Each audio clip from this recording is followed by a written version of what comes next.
ओम नमो भगवते वासुदेवाय। प्रिय भक्तजनों, आज हम जया एकादशी व्रत की कथा का श्रवण करेंगे। भगवान विष्णु जी की कृपा आप सभी पर बनी रहे और आपका दिन शुभ और मंगलमय हो। आज माघ मास के शुक्ल पक्ष की एकादशी तिथि है और इस एकादशी तिथि को जया एकादशी तिथि के नाम से जाना जाता है। इस एकादशी को बड़ा पवित्र माना गया है। जो इस दिन श्रद्धा भाव से भगवान विष्णु का पूजन करते हैं, उन्हें सद्गति प्राप्त होती है।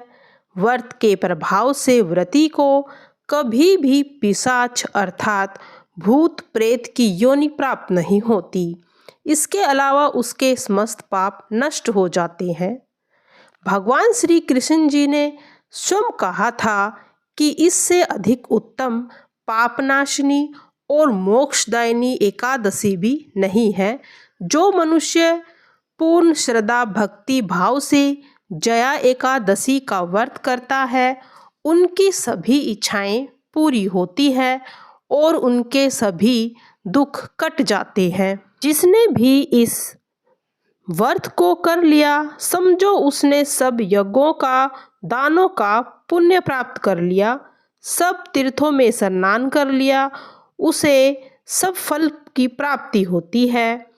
इस व्रत की कथा को सुनने से मनुष्य को वैकुंठ की प्राप्ति होती है। धर्मराज युधिष्ठिर बोले, हे भगवान, आपने माघ मास के कृष्ण पक्ष की सठ तिल एकादशी का बहुत ही सुंदर वर्णन किया है। अब आप हमें कृपया करके माघ शुक्ल एकादशी का वर्णन बताइए। इसका क्या नाम है, इसके व्रत की विधि क्या है और इसमें कौन से देवता का पूजन किया जाता है। श्री कृष्ण जी कहने लगे, हे राजन, इस एकादशी का नाम जया एकादशी है। इसका व्रत करने से मनुष्य भ्रम हत्या आदि पापों से छूटकर मोक्ष को प्राप्त कर लेता है। इसके प्रभाव से भूत पिशाच आदि योनियों से मुक्त हो जाता है।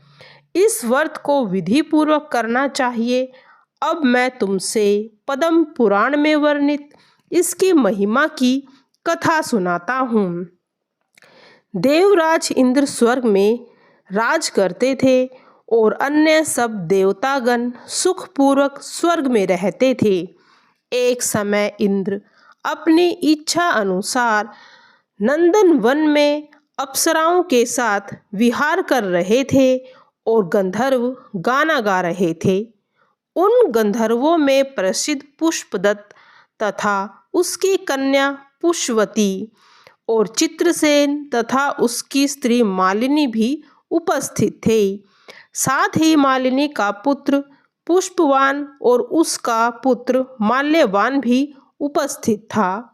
पुष्पवती गंधर्व कन्या माल्यवान को देखकर उस पर मोहित हो गई और माल्यवान पर काम बाण चलाने लगी। उसने अपने रूप, लावण्य और हाव भाव से माल्यवान को वश में कर लिया। हे राजन, वह पुष्पवती अत्यंत सुंदर थी। अब वे इंद्र को प्रसन्न करने के लिए गान करने लगे, परंतु परस्पर मोहित हो जाने के कारण उनका चित्त भ्रमित हो गया। इनके ठीक प्रकार से न गाने तथा स्वर ताल ठीक नहीं होने से इंद्र इनके प्रेम को न समझ गए और उन्होंने इसमें अपना अपमान समझकर उनको श्राप दे दिया। इंद्र ने कहा, हे मूर्खों, तुमने मेरी आज्ञा का उल्लंघन किया है, इसीलिए तुम्हारा धिक्कार है। अब तुम दोनों स्त्री पुरुष के रूप में मृत्यु लोक में जाकर पिशाच रूप को धारण करो और अपने कर्म के फल को भोगो। इंद्र का ऐसा श्राप सुनकर वे अत्यंत दुखी हो गए थे। हिमालय पर्वत पर दुखपूर्वक अपना जीवन व्यतीत करने लगे। उन्हें गंधर्व रस और स्पर्श आदि का भी ज्ञान नहीं था। वहाँ उनको महान दुख मिल रहे थे। उन्हें एक क्षण के लिए भी निद्रा नहीं आती थी। उसी जगह अत्यंत शीत था, उससे इनके रोंगटे खड़े रहते और मारे शीत के दांत बजते रहते। एक दिन पिशाच ने अपनी स्त्री से कहा कि पिछले जन्म में हमने कौन से ऐसे पाप किए थे जिससे हमको यह दुखदाई पिशाच योनि प्राप्त हुई है। इस पिशाच योनि से तो नरक के दुख सहना ही उत्तम है, अतः हमें किसी प्रकार का पाप नहीं करना चाहिए। इस प्रकार विचार करते हुए वे अपने दिन व्यतीत कर रहे थे। दैव योग से तभी माघ मास में शुक्ल पक्ष की जया नामक एकादशी आई। उस दिन उन्होंने कुछ भोजन नहीं किया, न कोई पाप कर्म किया, केवल फल फूल खाकर ही सारा दिन व्यतीत कर दिया और सायंकाल के समय महान दुख से पीपल के वृक्ष के नीचे बैठ गए।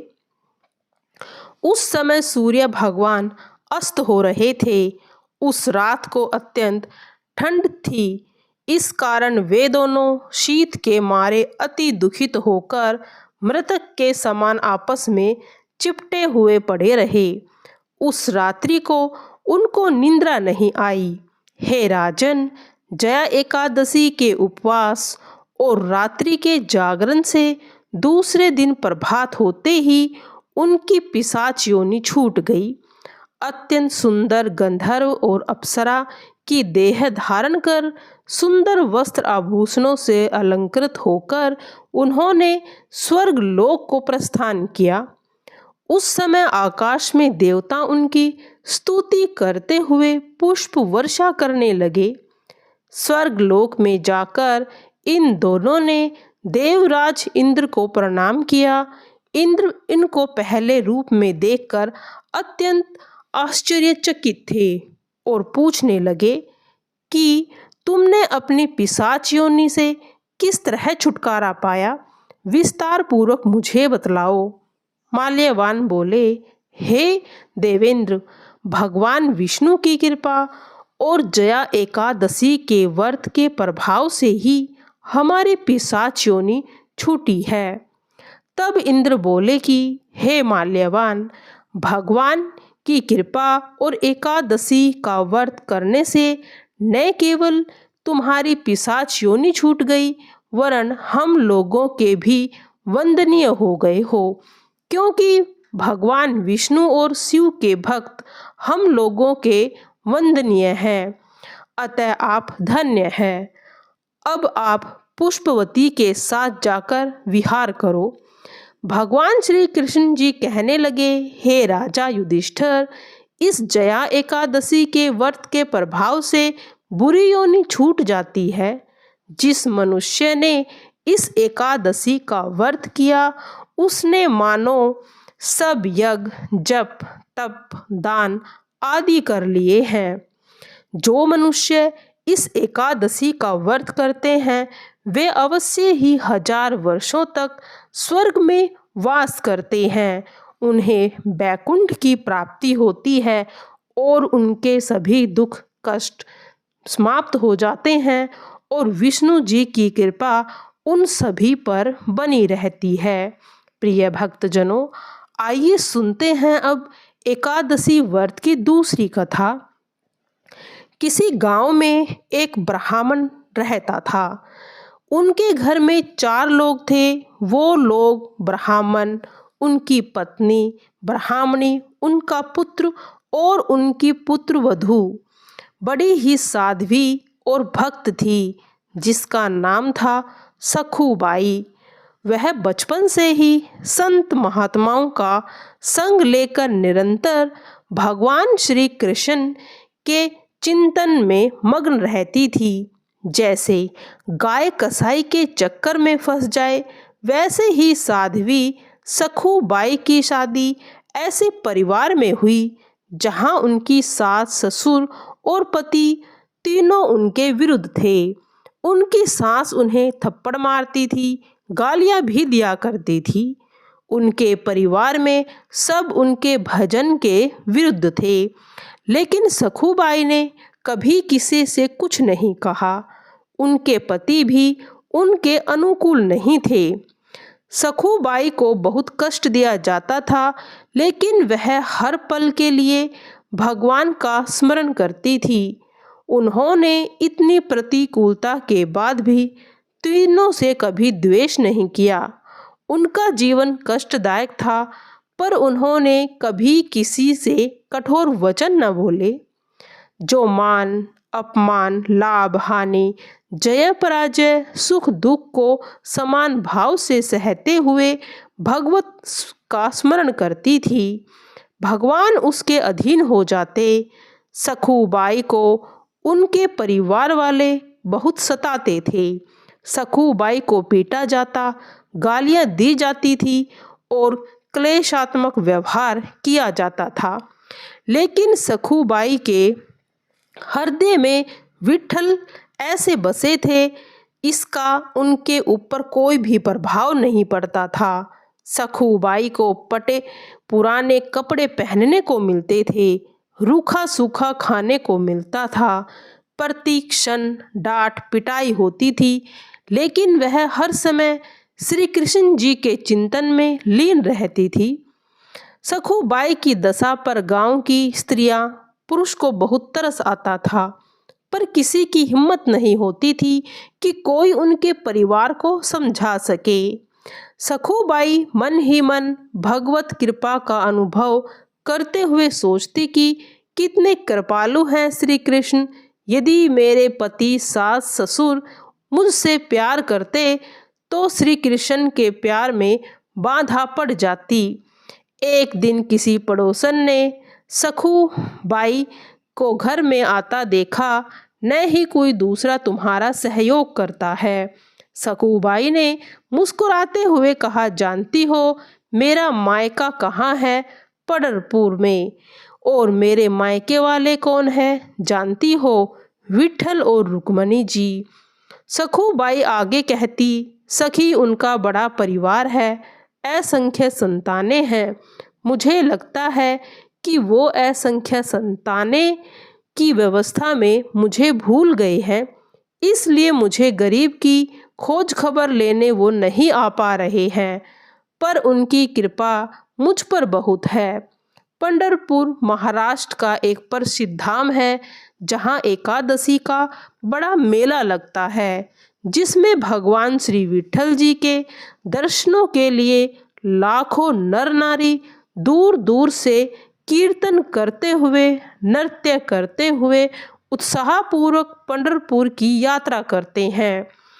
जब यात्रा का दिन आया तो भक्तों की मंडलियां कीर्तन करते हुए, नाचते हुए पंढरपुर के लिए चारों ओर दल बना बना कर जाने लगे। भक्तों को पंढरपुर जाता देख सखूबाई के हृदय का बांध टूट गया। विचार करने लगी कि अब क्या करूं? मेरे प्रीतम का ऐसा बड़ा उत्सव हो रहा है, यदि मैं सास से पूछूंगी तो पिटाई होगी। उन्होंने सोचा, सास ससुर पति कोई जाने तो नहीं देगा। सखूबाई को पानी भरने के लिए रोज कृष्णा नदी पर जाना होता था। उन्होंने घड़ा लिया और कृष्णा नदी पर जल भरने के बहाने से घर से निकल गई। प्रेमी भक्तों से संकीर्तन दल को देखकर सखूबाई के हृदय में प्रेम उमड़ पड़ा। पंढरपुर जाने की प्रबल इच्छा करके उन्होंने घड़ा वहीं रख दिया और भक्तों की मंडली में चली गई।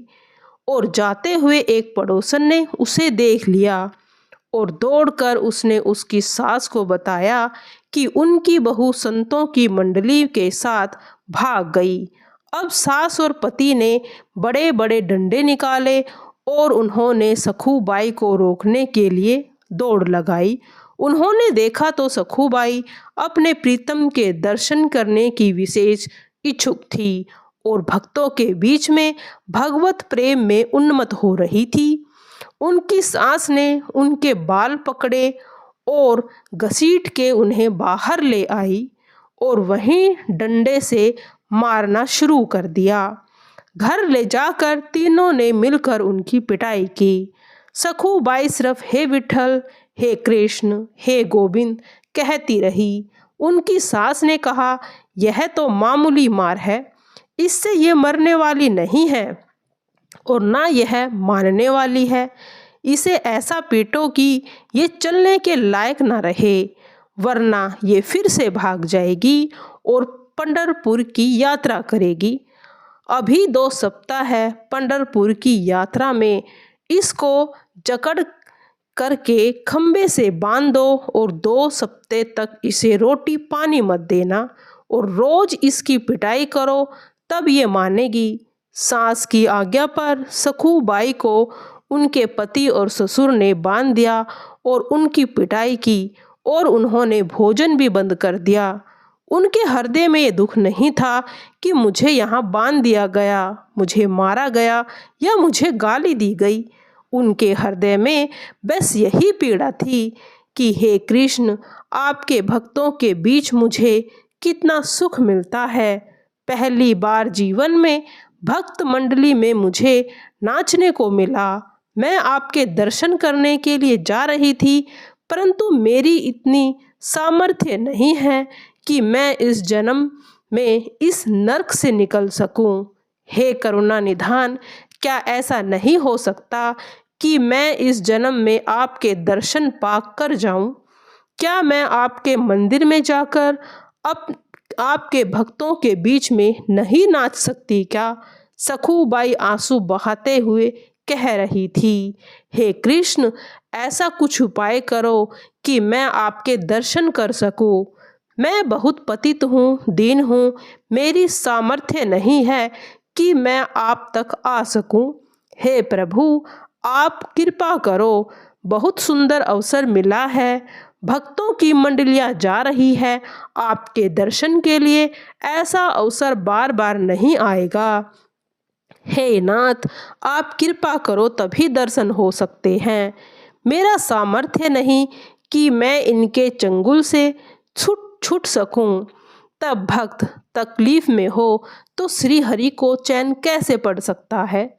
रुक्मणी जी ने देखा तो प्रभु के चेहरे पर उदासी और बड़ी चिंता थी। उन्होंने ठाकुर से पूछा कि नाथ, आप चिंता में कैसे लगता है? कोई भक्त कष्ट में है? भगवान ने कहा, हाँ, एक ऐसा भक्त जिनको बहुत पीटा जा रहा है, कष्ट दिया जा रहा है, वो मुझसे मिलना चाह रही है, उसको बांध रखा है।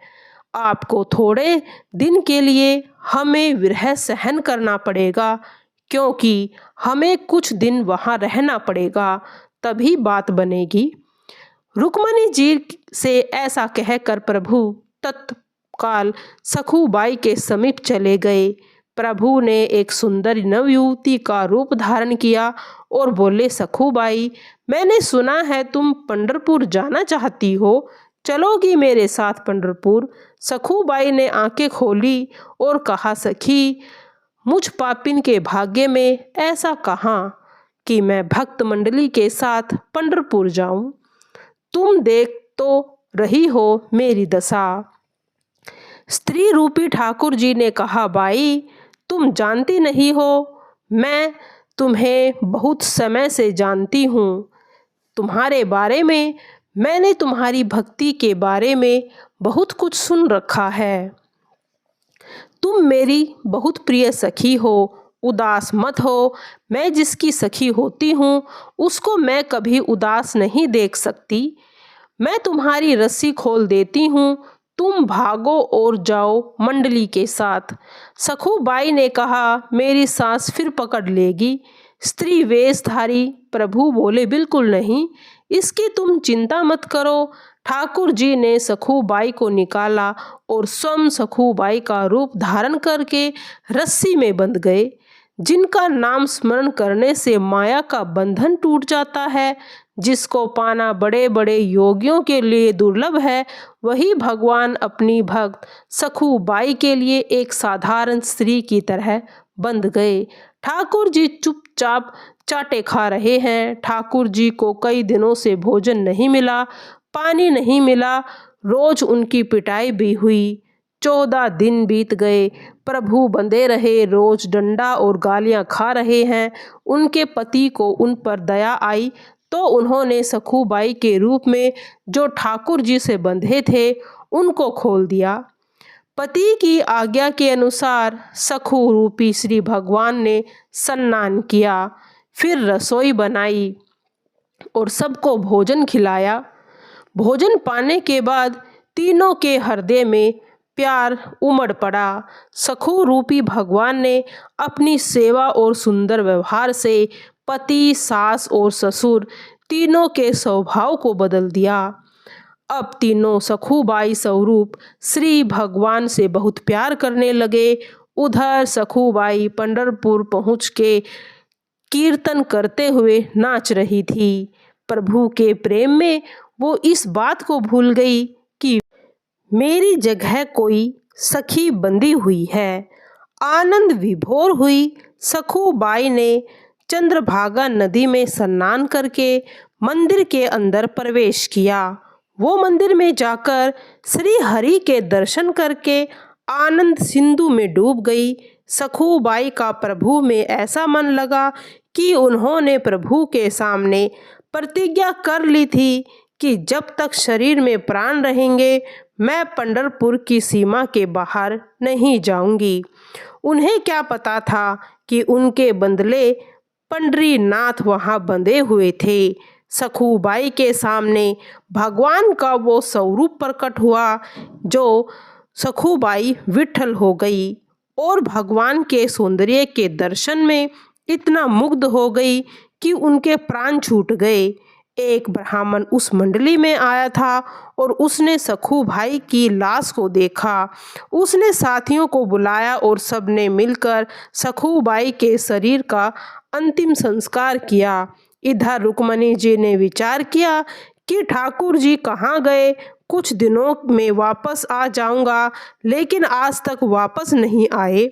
फिर ध्यान करके देखा जिसके लिए गए थे उसने तो शरीर छोड़ दिया और उसके शरीर का तो अंतिम संस्कार भी हो गया। अब मेरे प्रभु को तो बहू बनकर वहाँ रहना ही पड़ेगा। अब रुक्मणी जी को बड़ी चिंता हुई और रुक्मणी जी शमशान में पहुँची। उन्होंने सखूबाई की राख, हड्डी सभी को इकट्ठा किया और प्रेम दृष्टि से देखा तो सखूबाई जीवित हो गई। सखूबाई को ऐसा लगा जैसे वह गहरी निद्रा से जागी हो।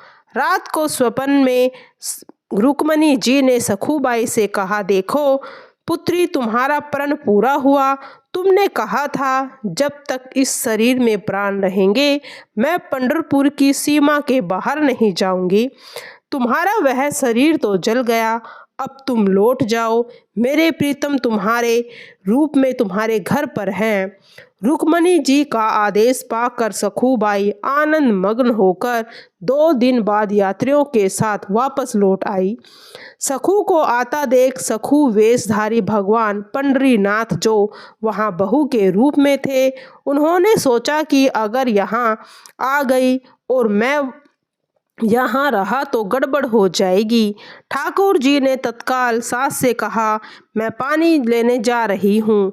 उन्होंने घड़ा लिया, घाट पर आई और पूर्व परिचित सखी का वेश धारण कर सखूबाई से मिली।